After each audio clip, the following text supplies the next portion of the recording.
start small. You don't need to drink the ocean. You don't need to tackle the world. I would say it's got to start with the passion of something that the leaders or the stakeholders can get excited about. So find something that maybe it starts with a donated day of service. Maybe it starts, we're going to go volunteer at the Mission of Mercy event. Maybe we're going to see a veteran once a month or something. And it may not even be dental related. I mean, some of the most fun I've seen is we're just going to go volunteer at the food bank. We're going to go do a fun run for whatever cause that is. So I think at the core of it, it's building that culture of making it not about yourself. Welcome back to the Dental Economist Show with me, Mike Huffaker. Before we dive in, quick reminder, if you're enjoying the show, please be sure to like, subscribe, leave a comment wherever you consume your podcasts.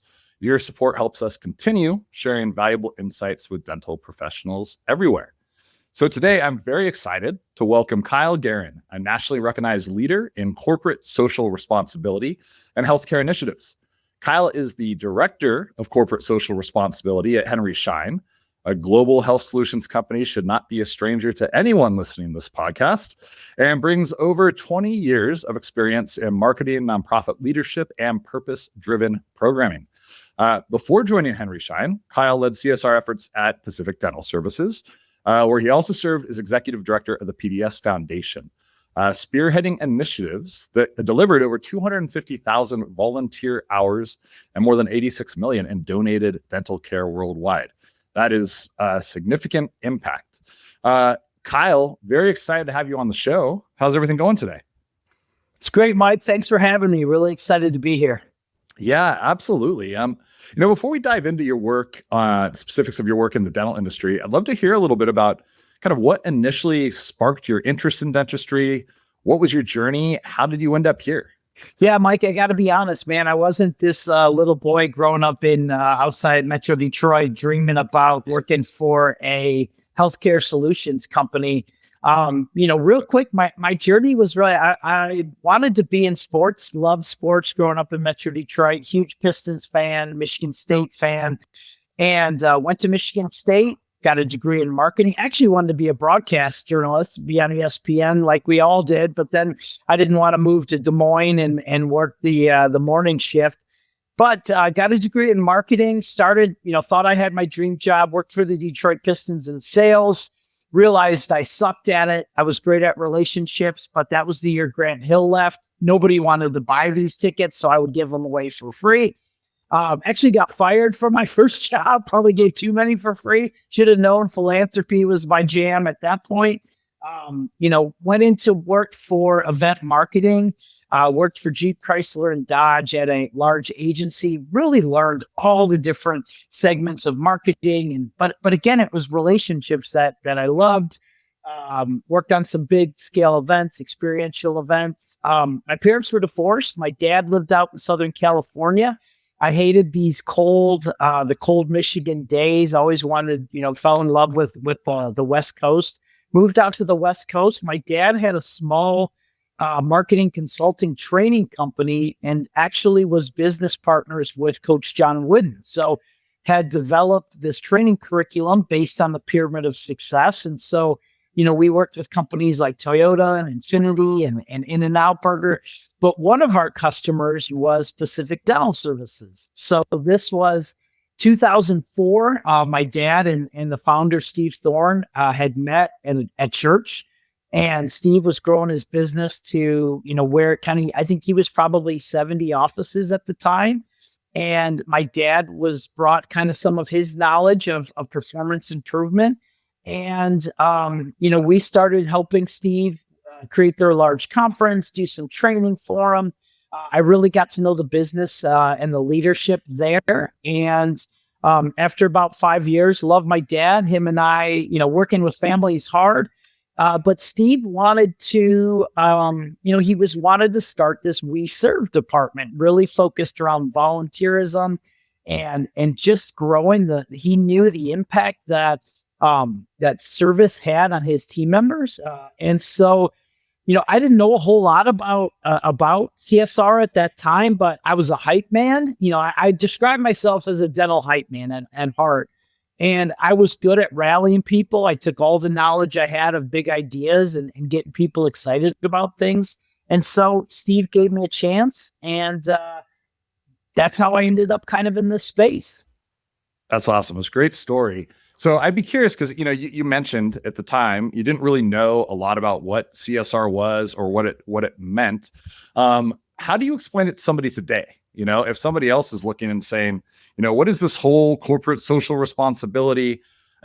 Sometimes I think it sounds like a buzzword for large organizations, but there's so much importance to it in businesses of any size. So how would you go about sharing kind of what it means, why it's important, and how you find value in having that type of initiative in your work? Yeah, I think the easiest, simplest way, and we use this phrase a lot at Henry Schein, but we didn't coin it. It's this idea of doing well by doing good. And ultimately, how I look at it is how you take care, of your people, how you take care of your communities, how you take care of society, ultimately leads how you're going to take care of the customer. So if you're doing and building in this, I've spent a lot more of my career in kind of the volunteerism and the corporate philanthropy side of it. There's a whole sustainability side and environmental side and taking care of the planet and taking care of how we do,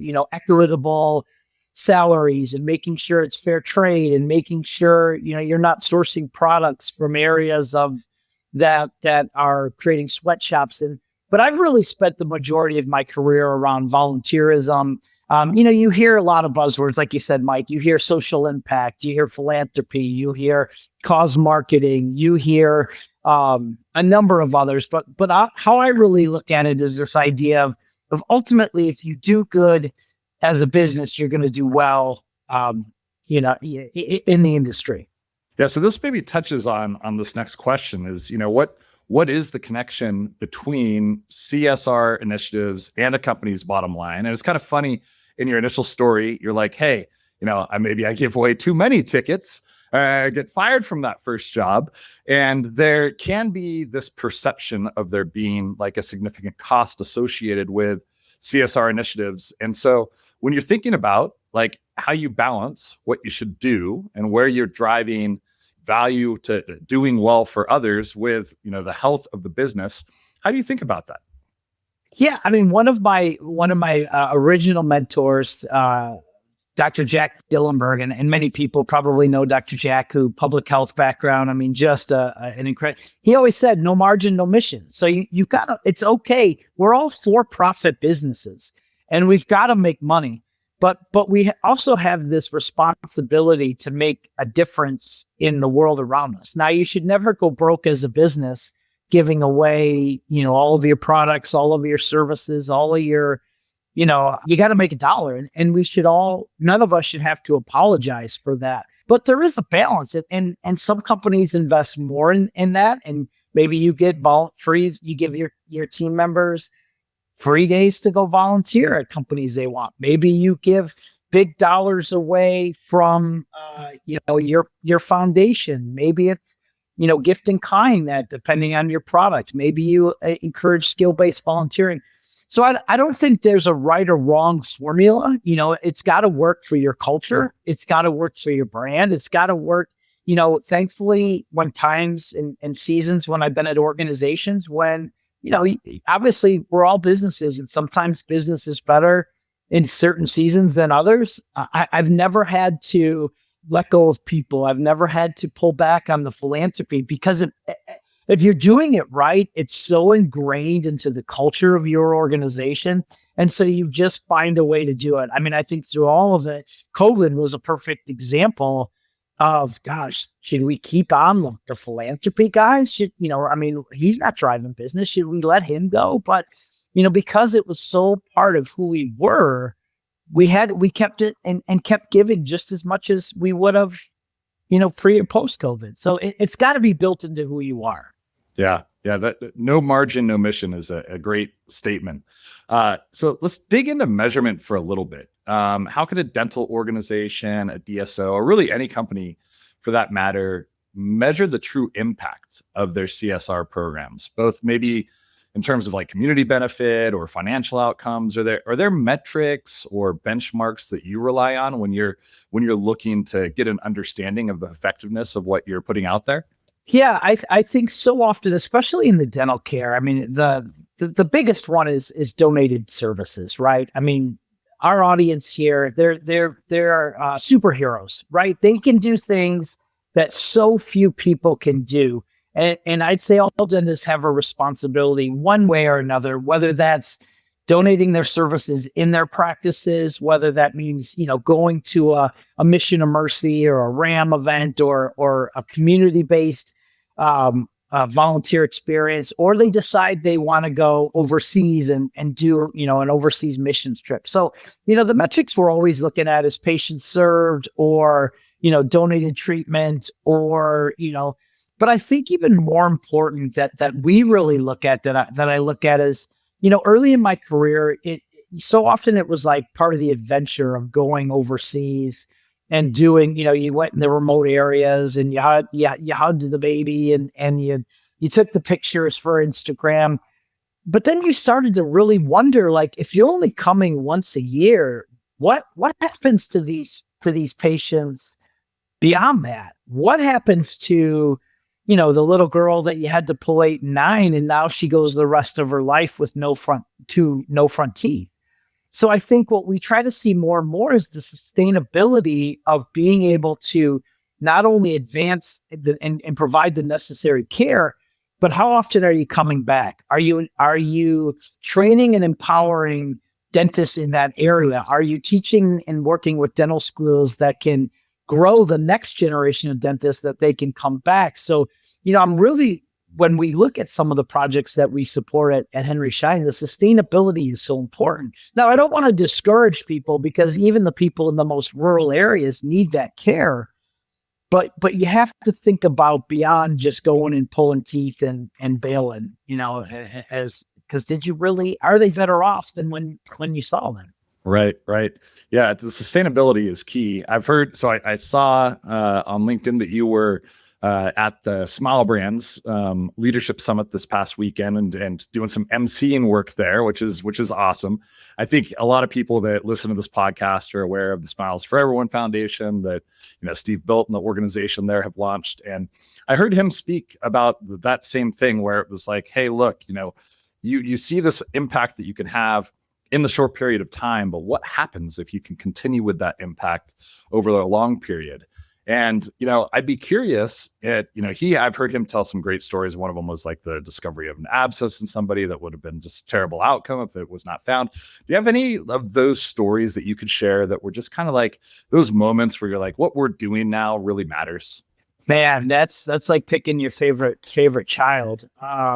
There's a couple of them, and I'm a huge, the work that Steve is doing and the commitment that Smiles for Everyone Foundation has made, and the outpost idea that they're doing, and even that they continue to grow, and where, they've said that they're committed to, hey, in these countries, we've got doctors and we've got products. And so early in my career, I got to go to Ethiopia, was really where I caught the bug, not literally, but figuratively.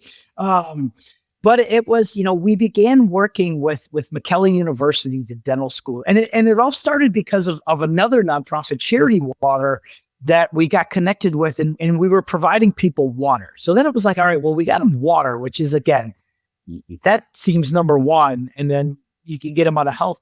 And they connected us to another nonprofit, Rest, Relief Society to Gray. And they connected us to the university. So it was like, if you don't have great partners all working together, it doesn't expand. But it got to be, because I was going so often, I got to meet, there were so many kids and there were so many people that I saw on a recurring basis, that whether that was, there was a little boy who was blind and had some special needs with Down syndrome. And we had, the first time we were barely able to see him and provide the services. And then the next time, he had been seen a couple times by the dentist and at the hospital. And so then the next year when we came back, he was even more comfortable to be seen, and we were able to talk again. And I had taken a video on my phone, and we were able to show him again. So it was just that because it wasn't so scary all that time. And then even in the remote area that we were doing in Northern Tigray, we had hired a hygienist. We had through Henry Schein, they had, and that's kind of how I got, connected to my role now at Henry Schein is because of those partnerships. We had donated chairs and had in this rural outpost had created an area that this community could go to. And we had hired a hygienist that was there on a regular basis. We'd work with the school so that those dental students would rotate through it. So it was expanding that care. I mean, we literally saw a woman give birth out in that area in that they had to. So there wasn't, I mean, those abscess stories, absolutely. One of the Dr. Charles Rogers, who's one of the founding owner doctors, I mean, he literally saved this girl's life by being able to extract this tooth. And if he wasn't there, she would have died. And when he saw the relief from that mother that was able to pull that tooth, get the infection, I mean, how do you ever forget stories like that? Yeah, no, it's fantastic. So you mentioned something earlier about how that we work in an industry filled with superheroes. You have these people that have the specialized skills and abilities that they've gone to lots of school for, lots of education, lots of time in the field. And one thing that I don't think is discussed all that much that probably could be highlighted more is just the willingness of dentists to be out there donating their time. And it does seem like within this community that there is something kind of embedded deep within where folks that go into dentistry have this desire to serve and to provide and realize the importance of giving back. Do you find that to be true? And, how do you all go about, driving some of these initiatives and getting the support from the community and dentists that want to participate? Mike, I want to be careful how I answer this because I don't want to upset any dentists, but I think dentistry is such a hard career, right? It's tough on the body. It's tough. You're working in a small space. Like all of us would rather go spend money on anything but dentistry. So it's going to see the dentist is not our favorite thing. And I think when dentists can get back to why they the earlier they remember that they went into this as for helping and for patient care and for, one of my, again, a quote that always resonates is dentistry is fun when you can take the money out of it, when you're not asking people for case acceptance. And when you pull them back in, they get so busy. Dentists are, their schedule, they're growing their practices. They're doing CE units. So when they get back and they find and carve out the time and you get them back into remembering what they did for it, man, they're hooked. They're back doing it on a regular basis. They're going on trips every year or every other year. I think it's kind of letting them know that it's okay. Like your practice will be okay. You'll come back revitalized. You'll come back energized. Your staff will be excited. That when you can just get their attention and their focus on it, they are so willing to go and serve. And it literally, I mean, I can't say every time I see it, they're so energized and they get passionate about what they did because they're not worried about is insurance going to cover this or, all the headaches that make this business so challenging. They remember why they went into it and it's about the patients. And that's the beauty of the profession. Yeah. So what are some of the big initiatives that you're working on right now at Henry Schein? We've got a program that we're really excited about. We call it our CARES package program because we get so many, and we love this, right? Because, it means that people are off doing something and we try to support as many asks as we can. When it's a one-off, we can't, the ongoing care is tough because of, again, we're business. We need to selling you product for the ongoing care. But if you're going on a missions trip, you're doing a donate, if you're providing free care to those vulnerable populations, we want to show that we're supporting to that. So we've developed a CARES package program where we've got 6 kits and it's a screening kit, it's an education kit, and it's a restorative kit. We've also got some on the medical side too. It's not everything you would ever possibly dream. It might not be the shading you want or the composite material or the toothbrush, but we think this gets you through, what you would need. So, dentists can go online, they can apply for this, and we want to be there. Some of our people hate it because we do so much more than gloves and masks. But, I look at it, Henry Schein, as we're the gloves and the masks protecting you while you're doing the work. And that's how we can come alongside that. We're working on a number of exciting just missions trips. We're working with Dr. Jonathan Levine and his Glow Good Foundation, which, Jonathan's got a beautiful practice in Manhattan. And he has some pretty high, I don't want to go too much on HIPAA violations, but one of his patients, is Lenny Kravitz. And Lenny reached out to him to just do some really cool work in Eleuthera, Bahamas. And there were no dentists in Eleuthera. And Lenny, Lenny wasn't real focused on oral health. That is his, driving. He's a rock star, but now he wants to be a dentist. And one of the coolest things that we've been able to do with Dr. Levine and Lenny is, and a number of, NYU comes down there and VU comes down there and Nova comes down there. And we've really been able to keep this incredible, we transformed like a community center, a little church building to now not only do we have a full-fledged dental clinic with chairs and compressors and vacuums and mobile carts, but we've also created, through the help of Sprint Ray and other partners, we've got 3D printers down there. And literally, we're now printing dentures. I mean, last time I was down there, we had a CAD/CAM system down there, and we're printing crowns. And so, not only are we now extracting teeth, but now you're making it better and you're giving them the smile that they need. And that's what's the next step on all these international missions. Now, sometimes you don't even have power to, you're having to makeshift sterilize and using compressing or cold sterile. And I don't want to get into that. That's a whole different thing. But when you've got these kind of outposts, the next advancement is through these 3D printing and these opportunities is to really finish the work that's done. Whether you live in, rural Tanzania or you live in Orange County, nobody wants to be without their teeth. So it's just as important wherever you live to have a smile.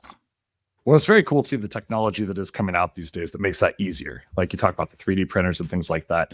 So explain to me a little bit how it works. If I am a dentist in the United States, I have my own private practice or part of a multi-location group, and I have a notion of philanthropy that I want to go pursue. You can reach out to Henry Schein and you have programs to help support those efforts.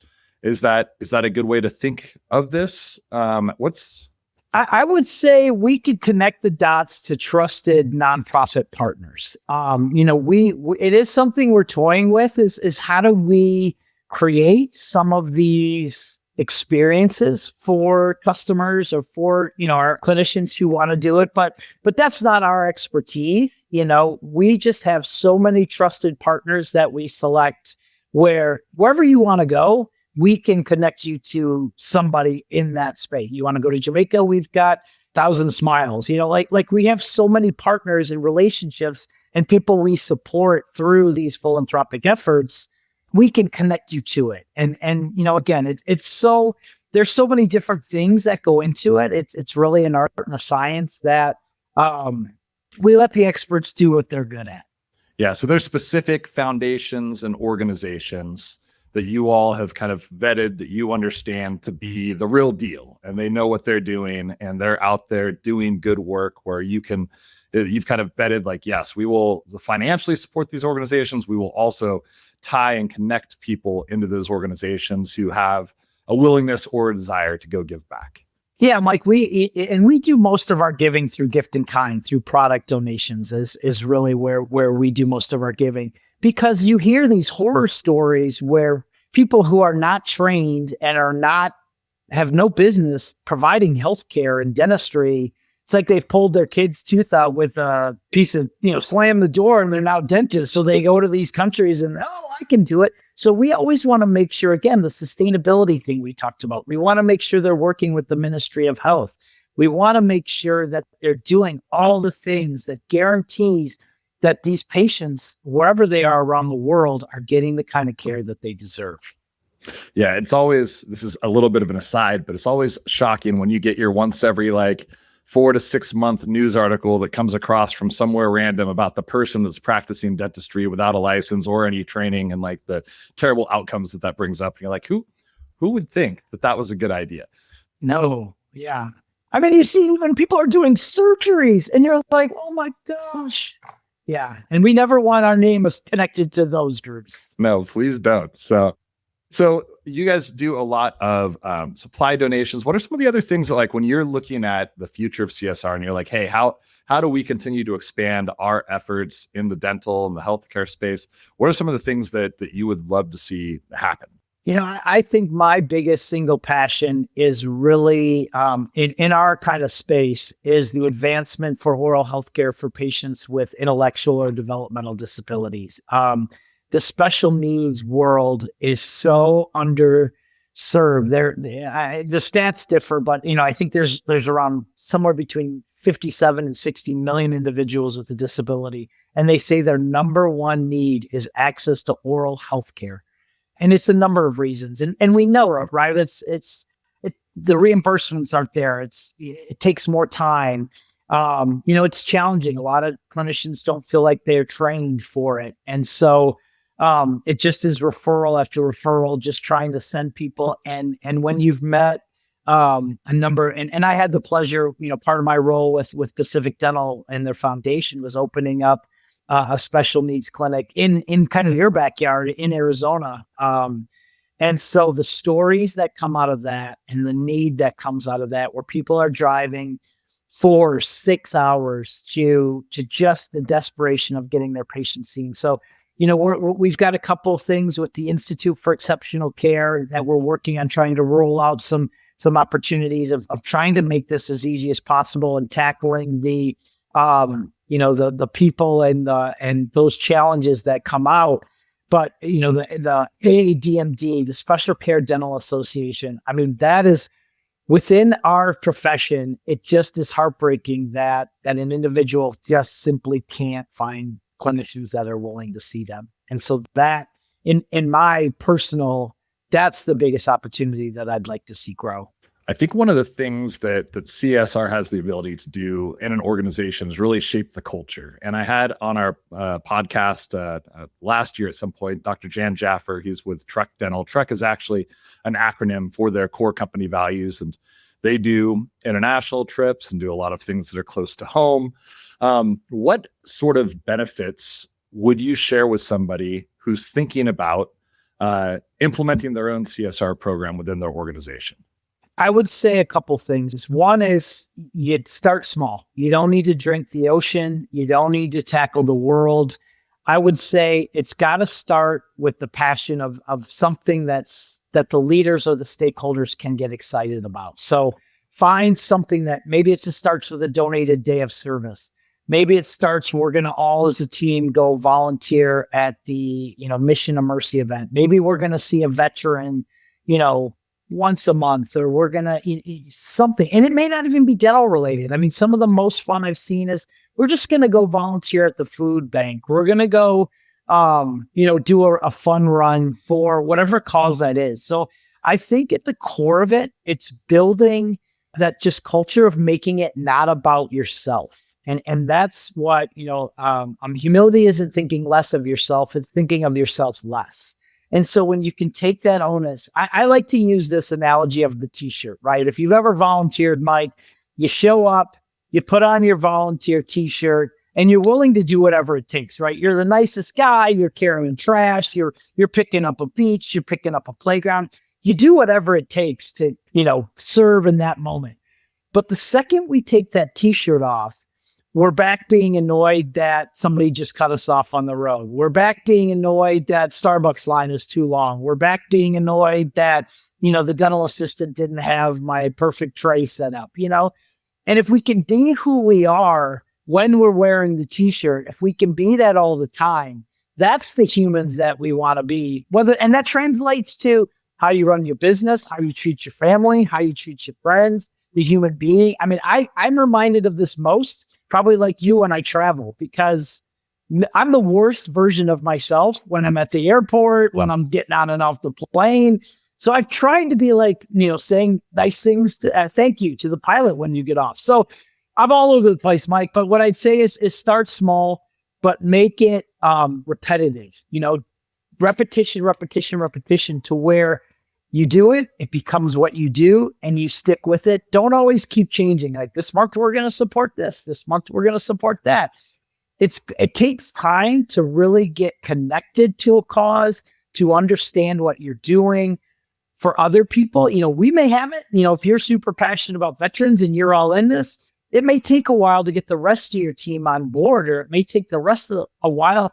PDS, it's Charity Water is still there, and we fought for it because, it takes time as you got new people coming in and you got new people going out, and you got to keep building it. And then it becomes just part of your culture and your core. And that's what makes it great. Isn't consistency the secret to so much in life? And on thanking the pilot, I mean, as long as the landing's good. I mean, look, if you're gonna bounce me down the runway when we get there, or those one like the real smack ones, then I think most of the time when that happens, they don't actually open their door until everybody gets off the plane. But yes, saying nice things probably. Brother, they got you there alive. You're still alive. This is true. The plane. This is true. It's all perspective. The plane that landed upside down, I guess they still were there. They were all safe. They still made it. Yeah. That's right. That's right. If you are facing skepticism or resistance from leadership or staff internally about launching some of these initiatives, how would you go about kind of winning them over, bringing them to the side of like, this is a worthwhile endeavor for us to pursue? Yeah, the first one is you always have to give with an open hand, I like to say, because, so often when you do donated days and you may reach out to patients, and man, they may roll in with an Escalade, and they may roll in with a Coach bag, or they may roll in like, you don't know that they needed it. You don't know that maybe they, somebody shows up the RAM event. If they're willing to take advantage of it, they must need it in some way. So you can't judge it, because it's about, if you make it that, hey, I'm giving, I'm serving, and not that it should always be about you, but you're helping someone else. And if you can get that through your mind, it kind of eliminates a little bit of the skepticism. But then I'd also say, every trip I've been on, everything, you never see that it's a waste of time. And so I think you're never gonna, you're never going to go poor by giving. And I think that idea that if you start small and you don't do more than bite off more than you can chew, you're going to see the value in it. You're going to be looked at in a positive way. I think there's some stat, somewhere that says, people are less likely to complain when a company is associated with a good cause. Usually you have grace for Southwest Airlines because they're nice people, even though, I don't know, like you, I'd fly there to Phoenix. It's late every time. Vegas too. So, but you have a little more grace for them because you feel like they're a good company. And I think that's where it's never going to be a negative outlook on your brand. And if you can do good and you can help the people, they're always going to think favorably of you. Yeah. I think it's also important for, I've read some studies that the younger generation, now I'm going to sound like the old man that I'm turning into, but those in their 20s also seek out employment at places that have, a purpose. That they aren't just looking to do the everyday work, but they want to be attached to something that they feel has a higher value or a higher purpose. And so, that's maybe an additional benefit from a recruiting retention perspective as, companies continue to seek to bring in, the best and brightest that they can find out there. I couldn't agree with you more. I mean, we all want to do something that matters, and when you can be connected to, and so often, even when you work at a company that does all these great things, you maybe have never done one thing. You maybe haven't volunteered, you haven't given, but you're happy to tell people that, oh, my company did A, B, and C. And you'll share that on your LinkedIn. You'll share that with other people. And then people notice you for something other than, our stock prices are high or whatever that is. I mean, it's just, it's something that people can be proud of, and it's attractive. Yeah, we started doing service days, like surrounded by offices. We have kind of different offices across the country. It's just an awesome time to get out of the office and spend some time with colleagues and go do something and do the giving back. And I think even after they take the shirt off, that warm fuzzy feeling lasts for a while, and they still end up being things that people talk about in a positive light. Like, when are we going to do this again? Like, it's just a really great morale builder. I think people feel good when they're giving back. Yeah, the stories of going and doing volunteering are usually way better than the corporate happy hour and the things that are less positive. So you're way better off investing in the volunteer day than the happy hour. Yeah, when you're looking at just kind of business in general, are there any companies that you look at that you just have kind of a lot of respect for the way that they do their CSR initiatives, maybe, outside of the dental space, but other examples where you go like, these people really get it right?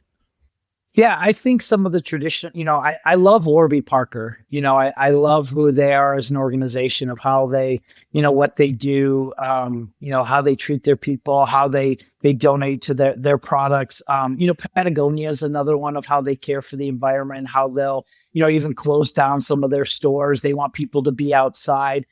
There's so many. I mean, even the old school Toms that used to the one for one movements of there's, Southwest is another one. I know, Nike has really put a stake in the ground in so many of the Dick's Sporting Goods of, helping play. And I love when they can align with some of the things that they do, that connects to, Dick's Sporting Goods, where they want to help kids get out and play and they want to have sports.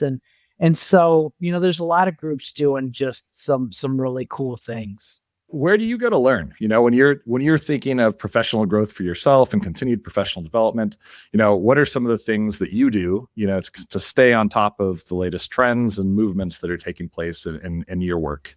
Yeah, it's interesting being in this space, because usually when people reach out to you, they either want a job or a donation, right? So people are a little guarded, which is sometimes hard because, a lot of times it's, you want to just talk shop. Like, I'm not looking for a job, or I like my job, I want to stay. So, there's some great conferences, Engage for Good. I'm part of a group called the Conference Board, which is a great, Boston College has a great program. I think it's the ACCP, but a lot of it is just that networking that, you get to know one of my best friends. We went and got our masters together, runs the In-N-Out Foundation, and him and I taught In-N-Out Burger for you, West Coasters. And him and I just loved, we just talk shop a lot because we do In-N-Out is very focused on adoption and abused children and the work I'm doing in dentistry. And so, but there's so many similarities. It's like, well, how do you tackle this? How do you tackle that? And so many of our companies are so different that, it's just much like everywhere else. You get conferences. I'm a relationship guy. I'm a connector. That's why I saw you out, Mike. I was like, I like what Mike's doing. Him and I need to be friends. So I mean, LinkedIn is such a cool tool. And I always say, don't be afraid to just friend somebody, but then don't always try to sell me something. Try to sell me friendship. Try to sell me like just connecting as humans. Like, I don't want your training curriculum. I'm not going to respond. But if you just want to talk shop, talk business, talk life, let's go be friends. Yeah. I love that. The instant LinkedIn connect, let me give you my sales pitch, is very tiresome these days. But when it's like, hey, should we have a conversation? I know you reached out and was like, hey, should we have a conversation? I was like, I would love to. This sounds great. So yeah, no, that's it's great advice. What before we wrap, what's something that makes you very bullish about dental? Something where you think like this is an industry that is, only going up from here.